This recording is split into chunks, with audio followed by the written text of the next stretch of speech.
What is going on, Misfits? Good to see you again. That's right, we're back with another edition of Logician Tim Learns with me, your host, Logician Tim. That's right, we're back. What's up, Gerald? What's up, Michael? Is it? I always call you Michael. It might be Mitchell. I just noticed I'm pronouncing your name probably wrong this whole time. And Brian, good to see you. Good to see you. Joe, what is up, my dude? Good to see you guys. Yeah, we are back. We're gonna work on. Why is my camera like out of focus? Let's try to refocus. Focus camera. Yes. All right, that looks better. So yeah, we're back. We're going to be looking at some more of this Awaken RPG, and it's pretty cool, you guys. I'm kind of digging it. It's got a few things that I think could be described a little bit better. I don't know, just a few things that I would change. But overall, I really dig the world. The artwork is phenomenal, and it's just a neat system. Cool mechanics in it. You know, just D6 system, it works. It seems like it would work, really well. And I'm going to be going over that D6 system tonight. So that mechanics and some of the combat, just a little bit of the combat, because it's all pretty self-explanatory. So let me show you what I'm talking about here. Let's go ahead and flip open our book here to the combat section. So, and I just want to mention real quick, guys, this the Awaken RPG is currently on Kickstarter. It's actually like a regional book for it, but you can also get this book as well on the Kickstarter right now as well. So go ahead and check that out. I'll put the link into the description of this for you to check that out as well. So, and I think it's got like 20 hours left, or less than 20 hours left of the Kickstarter. So go check that out. All right, so let's talk mechanics. Let's talk mechanics. And so in the Awaken RPG, it is a narrative RPG. And it seems like that's kind of been what most games are going towards nowadays is this narrative-driven RPG versus combat-oriented. At least the ones that I've been looking at have been mostly narrative-driven. So they tell us in here that the story, really is the most important thing, and as all narrative RPGs are. And so they designed the mechanics for a fluid story experience without having to reach for the dice, constantly. And some of the games that we did look at, I'm trying to think back now. Outbreak, and definitely The Witcher were definitely very dice heavy. It seems like you could kind of roll the dice on everything. Like, I want to take a drink of water. Well, roll for your, drink skill or something, right? And next thing you know, you're rolling dice to see if you choked on the water that you swallowed. So this one is not like that at all. This one is more about the storytelling and trying to make that fluid, dynamic story come to life, right? And so it does use this D6 dice system, and I kind of like the D6s. I know a lot of people, especially it seems like some of the old school D&D players, maybe, I don't know, and I don't know. Yeah, I mean, I guess. I don't know what it is, but some people just can't stand the D6 systems. They like, the D20 or just the older type systems for some reasons, and think the D6s are too simplified. But I like simple. Maybe as I start playing more, I will like some of the more complex, D20s and stuff. But D6, I don't have to think very much, right? I can just roll the dice and quickly look, and that's all I care about. I don't really care how crazy in depth, like percentage wise. I don't really need to know what percentage wise my skill check is. Let me roll the dice, and it just tells me right here, did I succeed or did I not? That's what I want to know. So anyway, so yes, this is a D6 dice system where you're going to use a pool of D6 dice to determine your successes, right? And so any die, and Tales from a Loop was like this a little bit, except for you had to roll a 6 for it to be considered a success. In the Awaken RPG, you can roll a 5 or a 6 to be determined a success. Okay, so 5s and 6s are considered a success. And the number of successes that you need is based on what you're trying to accomplish. Okay, so pretty simple. If you're trying to jump over a fence, something pretty easy, well, just one success is going to be needed. And they say like, okay, but if you want to jump over a fence and make sure nobody hears you when you're doing it, maybe that takes 2 successes, right? So maybe one for jumping over the fence and then one for nobody hearing you.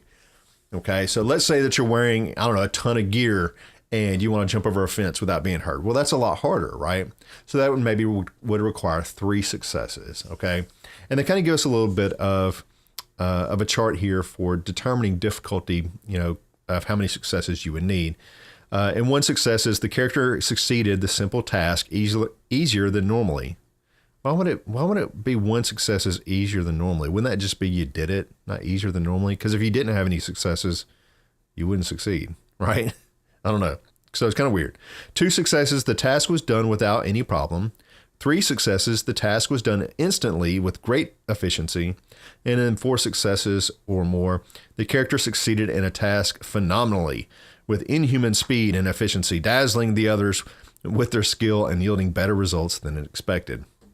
Okay, so pretty normal stuff, right? That's the number of successes you need. That's what you get for plus successes. Okay, I take it back because I messed up. So if you had the correct number of successes, I don't know, say it was 1 success, then you just did it. And if you had plus 1, so 1 additional success above that, then it would be easier than normally. Okay, now I'm getting it. It's okay. Now the difficulty, the number of successes, I was reading the wrong chart as well. It was all weird. The number of successes that you need, the difficulty basically is kind of on this 1 to 5 successes chart. So 1 success would be something like if you climb up the wall, which has holes to put, the feet and your hands into. Okay. So you're almost like a climbing rock wall. You need 1 success. 2 successes would be to break a wooden chair with 1 punch. Yeah. That'd be a little bit harder. 3 successes would be to pick a lock in darkness under pressure. Yeah, that would be a lot harder. And 4 successes is to jump on a horse while it's in a full gallop. Yeah, good luck. And then 5 successes would be to hit a thin rope over a large distance, right? So you're trying to hit it with something, maybe you're shooting it with a gun, or I guess you wouldn't in this game, but I don't know, throwing a dagger at it, right? It'd be really hard. So that's kind of the difficulty level of the number of successes that you need. And then again, anything over the number of those successes kind of increases that, right? So now there is this thing called an exceptional success. Okay. If you get 5 or more successes on a single roll, then they call this an exceptional success. Okay. You succeeded exceptionally and with ease, and you're going to get some type of unexpected positive effect occurred as a result. It's almost like a critical, right? So they give us an example. If you roll 5 successes while you're, on a trade roll, I don't know why you would roll on a trade, but I don't know, say you are. It says that you not only sell your stuff for more money than you expected, but you make an incredibly lucrative deal with the merchant, and he's going to give you awesome deals on all your future transactions with them. Okay, so that would be, an awesome, kind of a critical role. They call it an exceptional success. Now, on the flip side, you got exceptional success. Well, of course, you're going to have the flip side of that, which is a dramatic failure. And, I can see myself, I never have had luck with dice, so I can see myself kind of getting these type of rolls all the time. If you get a success on at least one of your die, then the other dice don't mean anything, right? It doesn't matter what they say. But if you get no successes and you happen to have the number 1 on 1 or more dice, then you've just experienced a dramatic failure. Okay. So this means you're going to suffer some type of negative impact to your character. So maybe you try to jump over the fence and your pants got caught, right? And now you're stuck on the fence, or maybe you injured yourself trying to jump over it. Either way, you done messed up. You're in trouble. Dramatic failure. Something bad's going to happen to you. So that's kind of a little extra added flavor to that D6 system. It's kind of cool. Then they have this thing called the picture rule. Okay, the picture rule. What is up, Jay? What is up, my dude? So yeah, the picture rule is when it says, it kind of encourages role playing. So if a player comes up with like a great idea and paints a good picture on how it's going to play out, then the GM can give them bonus dice to roll in that situation. Okay, anywhere from like 1 to 3 dice. So, and they kind of do this, like I said, to encourage role playing and to kind of reward creativity in players, right? And it's also used for players to have some input into the story as well. So, and they give us a little bit of an example here I wanted to read to you because I thought it was kind of cool. It says, for instance, the characters hear the gallop of hooves.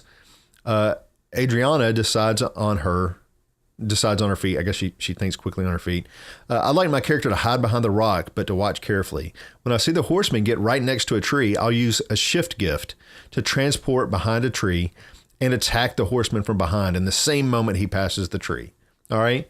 So it says the described situation is complicated, which could go terribly awry if the rolls are failed. But since it was a cool idea, descriptive, creative, and cinematic, the narrator, what they call the GM in this game, the narrator, agrees to let her roll all of the rolls with a picture rule bonus of 2 to 3 dice. Okay, so you're going to get some bonuses there if you come up with a cool idea. It's just like, hey, man, that's awesome. Here's a couple extra dice to increase your chances.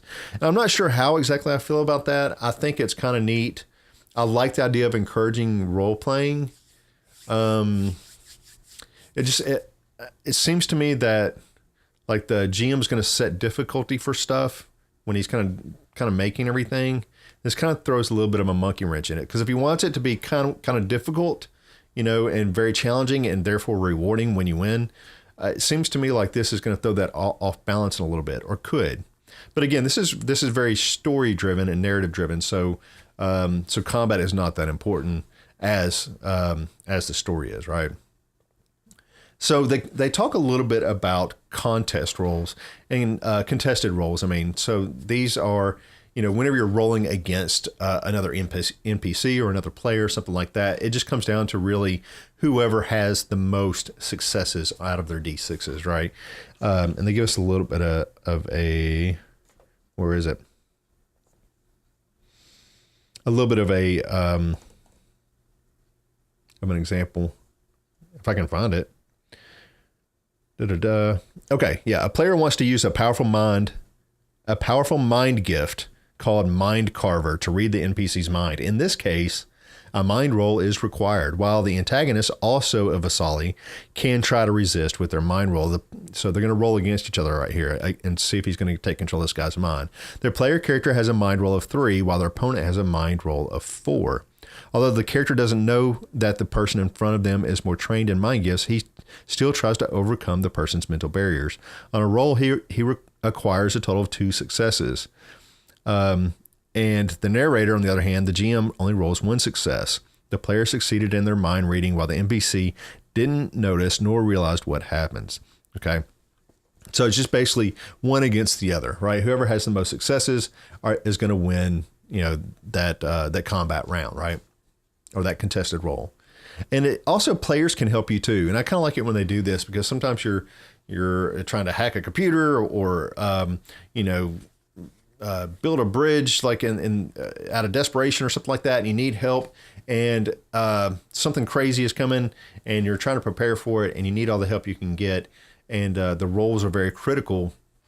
Well, players can help each other, and for each player that has that skill, that individual skill that you're trying to perform, you're going to get a +1 to the dice roll, or a +1 extra dice. I'll get it out. You're going to get an extra dice per person that has that skill that you're trying to perform. So I don't know. Let's say we're tracking something, right? Or we're using a survival skill, and somebody else has the same skill. Well, I can get 1 extra dice for each person that's trying to help me track, right? And I think that's cool. I like that. It adds that co-op type feel to it, right? Now, they kind of talk a little bit about, they give a lot of examples in the book, how this kind of works out, how it all works out. They give a lot of actions. These are just the types of things that you could do and the types of skill checks that you're going to be kind of going against. And they're not exhaustive list at all. It's just, a few of the types of things you're going to be running through. So I didn't think it was necessary to go through each one. And we already talked a little bit about luck and the virtues of luck, will, and courage last time. And we went through endurance and stamina. And I kind of touched on corruption, but I wanted to go back and just kind of a little bit dive into corruption just a little bit more, because when you're trying to use your gifts, because you're Vasali, right? You're an awakened, and you're going to be using these gifts almost like spells. But there's always danger playing with any type of magic, right? And in the Awaken RPG, this is no different. So when you're trying to use your gifts and you fail, like on a contested roll, or you're trying to just cast a spell on something and you fail, then you're going to gain corruption points, okay? And you're going to gain corruption points equal to the rank of the gift that you were attempting, okay? So I don't know, say I'm using rank 3 of something and I failed, then I'm going to gain 3 corruption points, okay? And they build up over time, and you're going to start to gain, start to have like horrible things happen to you, right? It says that blood scars that you have are going to start turning black, and you're going to suffer from temporary mental illnesses and all types of crazy stuff. So once 7 points of corruption is built up and is reached, you're going to suffer a penalty to your max endurance as well. So remember, that's kind of like your hit points, right? So at 7 points, you're going to lose 7 points of corruption. You're going to lose 1 endurance point. So you're losing hit points basically. And at 8 points of corruption, you're going to lose another endurance point, right? And that just keeps going. So eventually, you could be down to one hit point basically. Now on the 10th corruption level, you begin suffering roll penalties as well. So you're not only losing basically your hit points, your endurance, but you're going to start getting negatives to your dice pool as well. So, 1 at level 10, additional at level 11, and additional at level 12, and so on, right? So yeah, you're going to start getting these roll penalties when that corruption gets up to level 10, and you're going to get new blood scars, and you're going to suffer from these temporary illnesses that they kind of list out in the book. Everything from paranoia to multiple personality disorders, fiends, and all types of craziness, right? Joe, what is up, my dude? Hello. And Angela, hello if you're watching as well. Good to see you. Thanks for coming in. So yeah, if you build up too much of this corruption, man, you're in bad shape, okay? And what's cool is, okay, if you get to, what is it? If you get up to level 13 of corruption, your mental illness becomes permanent. And it's kind of weird because you can actually get rid of some of your corruption points. By resting 8 hours, you're going to be allowed to remove 1 corruption point for resting 8 hours. You can also meditate for 1 hour once a day to remove 1 point as well. But it's going to require you to roll against your intellect, kind of like to remain focused in your meditation or something like that. So you can get rid of it. However, the 10th time that your corruption level goes past level 10, all right? 10th time your corruption level goes past level 10, then you turn into a fiend. And you remember the picture of that fiend guy. He looked horrible, right? New blood scars form all over your body. And after a while, your hair falls out and where the scar tissue formed, and you just wrecked your Vasali, right? And you wrecked your guy. That's it. You're done. You're done, man. So yeah, watch your corruption level, and you might have to be forced to be pulling back on attempting these gifts until you can get some of that corruption off of it, because you don't want that to happen. Angela says hi. Cool. That's awesome, Joe. Hey, Eddie, what is up, my dude? So yeah, corruption is kind of keeps how much magic you're going to attempt in check, and I think that's a cool way to do it. So now that kind of wraps up the mechanics. They're fairly simple. I want to kind of jump into combat a little bit. Okay, so in the Awaken RPG, there are 4 phases to combat, and they're not super separate, but I can understand why they made them this way. There are 4 different phases. There's the declaration phase, the maneuver phase, the engagement phase, and finally the resolution phase. Okay, so in the declaration phase, this is just where you're going to tell what you're going to do. Okay, I'm going to run across the street and punch him in the face, right? And then Scott might say, okay, well, I'm going to dive behind here and shoot an arrow at him, whatever, right? So that's the declaration phase. Well, so that's kind of how that goes. You're first just going to talk about what you do, and there's no roll for initiative or anything like that. Now, the maneuver phase is the kind of like the pre-engagement phase, where you're going to do things like moving in position, or other non-attacking things like activating some of your gifts that you're going to be doing. So I don't know if you're going to be doing a regeneration gift or a mind control gift. That would happen in this maneuver phase, right? And then you're going to enter the engagement phase, and this happens really quickly. This is where you're going to roll for your attack and defense. Let me read this to you real quick. In the engagement phase, the rolls are conducted in this manner. So step 1, according to the type of attack declared in your declaration phase, in the first phase, player's going to count all the dice in their pool. Okay. Step 2, the player then adds the bonus dice if given, because if you did that picture rule thing, you're going to get some bonus dice, or maybe you had too much corruption and you're penalized. You're going to suffer any penalties. You're going to take it away. So kind of add up all your bonus dice and subtract your penalties. Then you're going to divide the dice between attack and defense in the way that you want, which closely describes a manner of your attack. After all that, you're going to roll the dice. Here's what's cool in that. Okay, you get to decide how many attack and defense dice you're going to use out of your pool. And I think this is kind of a clever way of doing this. If you want to go all in and attack this round and you're not really worried about defense, then you can choose to roll out of your dice pool, like almost all of your dice. You still have to hold back like the same amount as your armor points for defense, but you can roll the rest of your dice all on offense if you want to. If you want to just kind of chill out this round for one reason or another and wait, then you can choose to keep all your dice if you want to, or how many of you want, as defense. Okay, so it's kind of cool. So to kind of give us an example here, let's say because of the type of the attack that you're going to be doing, you're going to get, say, 11 dice that you're in your dice pool. And so based on your attribute and your skills and your bonuses and all that kind of stuff, you get 11 dice, right? Well, if your armor is 2, then you have to hold back 2 dice out of that 11, okay, automatically, just for defense, okay? But that's going to leave you with 9 dice that you can attack with, all right? I just think that's kind of a cool addition.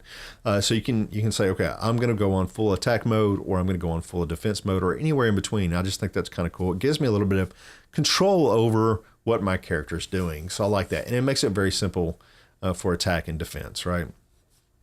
So the final phase, though, is this resolution phase that I was telling you about. And this is where everyone counts their successes and calculates all the damage that you took and that you gave out and all that kind of fun stuff. And so that's going to happen in this resolution phase, right? So real quickly, how do you even calculate damage, right? Well, I'm glad you asked that question. So damage is calculated based on the number of attack successes above your opponent's defense successes, right? So I'm rolling an attack and I'm attacking Jay, and he's going to be rolling defense. I'm going to be rolling attack. If I don't know, for some reason we've decided to fight each other. Let's say I had 5 successes and Jay only had 3. Well, that means Jay's going to take 2 points of damage. Okay, so very, very, very easy. Now, another thing that is cool is that you can attack more than one person at a time. And I just thought this was neat. So you can actually attack as many targets as your rank in that combat skill. So I don't know, let's say you have a 3 in the fray skill. Okay. Well, you can attack 3 targets at once using melee in that round. So I just think that's cool. So it makes the idea of fighting larger number of people a little bit more exciting. Now, of course, you're going to be taking more hits and stuff like that as well. So you got to keep all that in check, but it's cool that they allow you to do that. They didn't slow down the fighting for that. I just think that's kind of cool. Now there's also non-lethal and lethal damage in this game. And so they kind of tell you right up front, combat it's deadly. It's deadly in the Awaken RPG. And honestly, you should be trying to avoid combat pretty much at all costs, because you never know when it could be the end of you. I mean, you could get some bad rolls and next thing you know, darn, your game's over, right? So try to avoid it at all costs unless you're really ready to accept the consequences of losing the fight. Because you may be getting into a fist fight, for example. Well, every 2 non-lethal strikes that you take, that equals 1 point of lethal damage, okay? And this is going to add up and eventually kill you, right? So let's say you had, 10 endurance, and so, I mean, you get hit, 20 times, then you're dead, right? So you gotta watch all that kind of stuff. You really do. They do have a bunch of combat maneuvers in here. And again, these aren't, these are just some kind of like some rules of thumb and just some things to look at. Like you can sneak attack somebody or tumble or double weapon attacks. You can trip somebody or disarm them. And it kind of just gives you some guidelines on what kind of, what you're going to check, what kind of skill checks you're going to do. and what happens if your opponent is disarmed. If it's a success, if you're trying to disarm somebody, then you disarm them. If you failed though, then you're going to lose your attack, and you can defend only with the number of dice equaling their armor rating, blah, blah, blah. If you have a dramatic fail, then you yourself is going to be disarmed. So, hey, Scott, what is going on, my dude? Good to see you. Good to see you. So, yeah, they kind of give us some of these combat maneuvers. This not exhaustive at all. Just a few things to think about, and just gives you a good idea of when you're coming up with your own type of maneuvers, the types of things you need to think about. Like I said, when you succeed on something, when you fail on it, and then when you have a dramatic fail, then what's going to happen, right? So yeah, cool stuff that they added that in there. And then they have the equipment, okay? So equipment in the game, they have quite a bit from different types of bows, from slings and longbows and crossbows. Even a gun is in here. So, yeah, there's a gun. They have different types of armor as well. And all of them are going to give you a little bit of, or not all of them, but they had their own little kind of stats, right? So a stick is considered non-lethal. Okay. Damage is only a +1, but still, one better than your fist. There's no special. Value is 1 wealth. 1 wealth. I guess they couldn't come up with like coins or something like that. So they just call it 1 wealth. But some of the better stuff in here is like a great axe, resin cast great axe is lethal damage, gives you a +4. So if you just hit 1 success above theirs, then that's going to be, I guess that would be a +5, right? You do 5 damage to them. And it costs 5 wealth. So some of these have different special abilities, like it needs physicality 2 or more. Some of them need 2 hands, physicality 3 or more. And all that kind of stuff kind of goes down. And then the armor chart kind of tells you about your bonuses, and kind of the same type of thing where you need physicality 2 or 3 or more. Let's say if the armor is super heavy, then you're going to need to be stronger to carry it, right? They also have, fall damage and all types of environmental damage as well. It's pretty basic. 3 points per second, like in a major fire. If you're standing in a major fire, like you're in lava or something like that. Cold, 1 point per minute of lethal damage. That's quite a lot. 1 point per minute of cold lethal damage below freezing temperatures. Wow. Yeah, that seems pretty ruthless, honestly. I mean, it seemed like you would be dead in like 10 minutes, right? 10, 20 minutes, you're dead. Yeah, okay. That's just weird. So anyway, all types of neat stuff. And they, of course, put in there, about visibility and illumination can also affect your rolls as well. So that's all up to the GM's discretion, whether, and I'll say GM. In this book, they call it the narrator's discretion, whether to give penalties or bonuses based upon, if, let's say, your opponent is silhouetted and you're shooting with a ranged weapon, then it's going to be easier to hit versus, say, low distances or the sun's in your eyes or something like that, right? So yeah, that's pretty much it. And it's really a simple mechanics and combat system. It has a little bit of depth to it, so I like it. It has the idea of hit points in there, which I definitely like.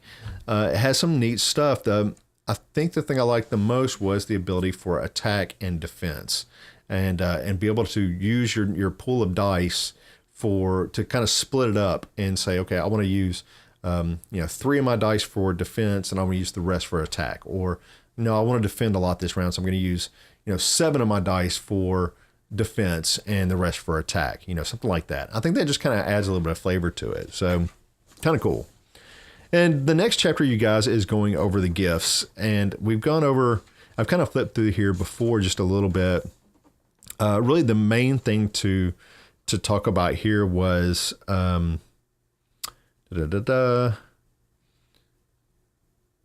right. So when you're using your gifts in combat, and remember, gifts are kind of like your powers. You kind of roll in your maneuver phase, right? And so there's no contested roll in that one part. So you're kind of like when you're casting it, right? Well, let's say you made a 3 on that in your maneuver roll. Well, now you're going to use, telekinesis to attack with a flying dagger. I'm going to make this dagger fly across the room and hit somebody. Well, using the telekinesis as your power, you're going to roll and say you got 3 successes. Well, then in the engagement phase, you roll again. You're going to roll your attack. And let's say you got 3 more successes. Well, that carries over. And so now you have 6 successes against whatever your person's defense is. So that's pretty much it. The rest of it is pretty standard. I mean, it really is. They and then they have just a ton of the gifts that you're going to get in the different sections. So in the body tree of gifts, you have things like superior constitution, regeneration, bone spikes, where you're hitting people with like spikes out of your hands. Pretty awesome. Body knowledge. So it's almost like healing type stuff. Superior senses, and then the mind skill tree. You have things like servant and memories, mind carver, communication, mind crusher. Cool stuff where you can manipulate the memories of people and stuff like that. And then in the illusion tree, you have things like vivid dream, dream collector, concealer, sense degeneration, morph, all types of cool stuff. And then in the reality one, you have telekinesis, distortion, phase, shift, and bending. So in bending, like you can like manipulate objects, like depending on your rank, small to even large objects, where you can bend them and make things look like whatever you want. Like you could even make trees appear if you wanted to, right? So I think that's awesome. Make a giant tree and we'll just all hide behind it, right? So anyway, so that's about it for the mechanics and the combat, and really the gifts. I think we can pretty much tie that up. Now, next time, there is some cool stuff going on in the narration chapter. And like I said, they call narration or narrator. That is the GM, okay? They call it the narrator. And there is some pretty cool stuff in this narrator chapter that I want to go over next time. So I'm going to do that tomorrow. I just think there was some kind of cool stuff in here, how to set up. You know what? I need to finish reading it because I started reading some of it, but some of this looks a little bit spoilery, and so I have to skip some of it. But yeah, I think it'll be pretty good to go through. It kind of gives some good advice on how to run your campaign, right? And from setting the hook of your campaign or your session. I can't think right now. Some tips and tricks for running games, how to handle combat. Any type of difficulty that you come across and things like that. So, we'll jump into this next time. I think that will pretty much wrap it up. We still have, so I guess tomorrow what I'll do is the GM guide, the narrator section, and then on today, Wednesday. Yeah. So tomorrow's Thursday. So then on Friday, I would do the report card, wrap it all up with a report card, and then we'll start fresh on Monday with a new RPG, guys. Trying to figure out what that was. I need to talk to Scott, figure out what I had one planned and now I forgot. So if you guys think of anything that I should be going over, any awesome books that you want to recommend, just please recommend them to me. I do have a bunch in my list to go over. I just got to pick one to see what's next. So we got a lot of good ones too out there. So, all right, guys, that's it from me tonight. I appreciate you so much for tuning in and learning about the Awaken RPG. Again, this book is available now on Kickstarter. This copy, this edition, as well as the new book, are both available on Kickstarter right now. They have told me. So there's like a separate pledge if you want to get the old book for some reason. You can get it that way. Plus, you can get the new book as well. And then that link is in the description. So be sure to check it out. If you're digging it, man, go up there and give them some love, okay? So, the Kickstarter is still going. It's got like 19 hours left or something like that. So if you're going to get on it, go ahead and do that now because it is almost over. They are fully funded, so you're going to get, your book. So, all right, that's it for me tonight, you guys. I appreciate it, and I will see you all on tomorrow. Bye.